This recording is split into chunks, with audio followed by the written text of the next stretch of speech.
welcome to our Builder Innovator Summit Presenter Spotlights. My name is Sharnice Houston, Program Manager of the Builder Innovator team and the host of this series. And today we're excited to introduce our High Volume Track Chair, Sean Wiener. Sean, thank you so much for joining us. Thanks for having me, Sharnice. I appreciate it.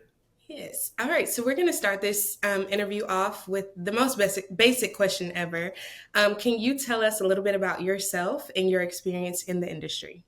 Yeah, I'd be happy to. Thank you.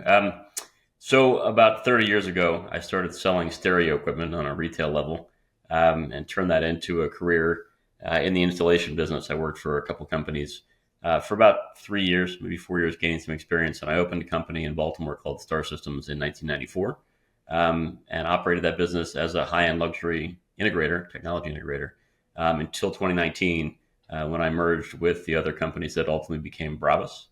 I was their chief technology officer for a period of time, and have since moved on to a consulting role inside the tech industry. Sounds good.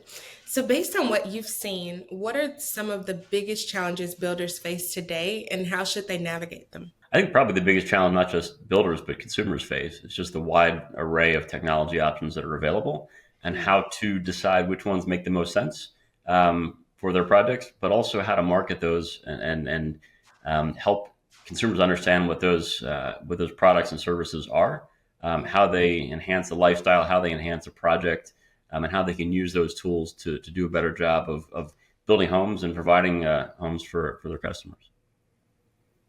Do you think there's anything kind of holding builders back with all of these challenges that are arising?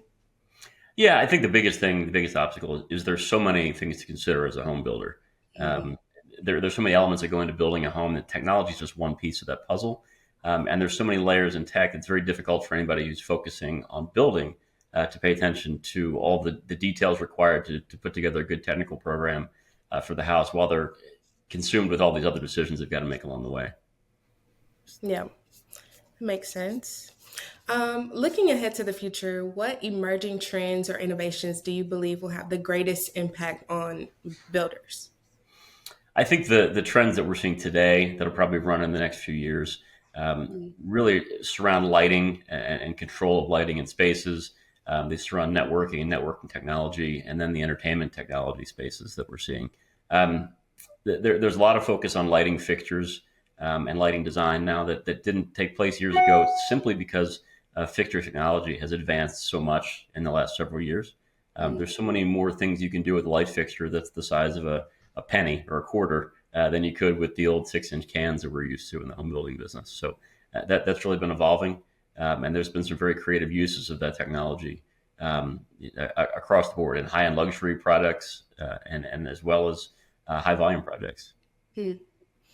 Yeah, I'm not aware of the lighting fixtures that you're talking about that are so small, like a penny. I can't even imagine how I would use those.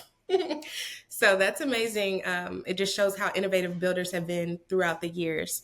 And that's kind of what we like to do at our summits is we bring builders together, we bring vendors together that are doing the most innovative things in the industry, and we allow the space for builders to learn from them, learn from other builders who have actually already tried some of those things. Some things worked, some did not. And we just kind of provide the space for them to see how they can implement those things in their own businesses.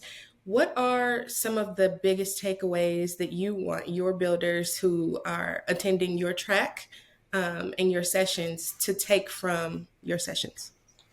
I think the downside to calling anything a technology event is that the term technology is the first word you hear. And I think when we Right. think about technology, especially residential tech, the first thing that pops into people's minds is smart home.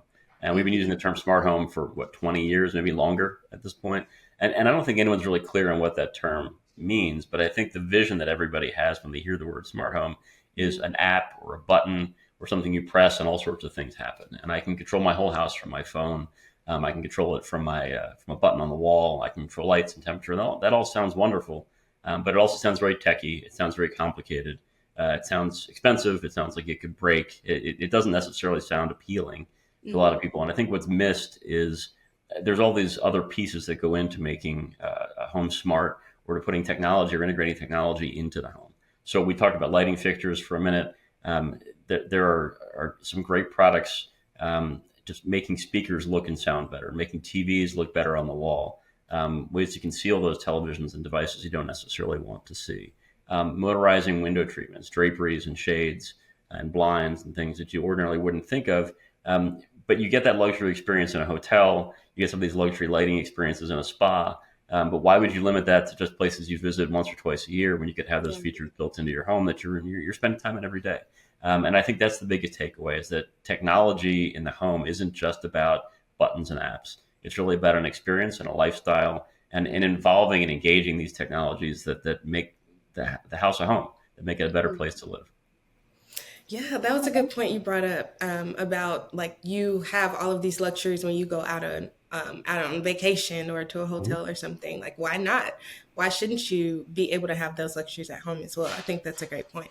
I would love to have those luxuries at my home as well. So, yes. Well, thank you so much, Sean. I really Yeah. appreciate you taking out the time out of your busy day to sit with me for this interview. I really appreciate it.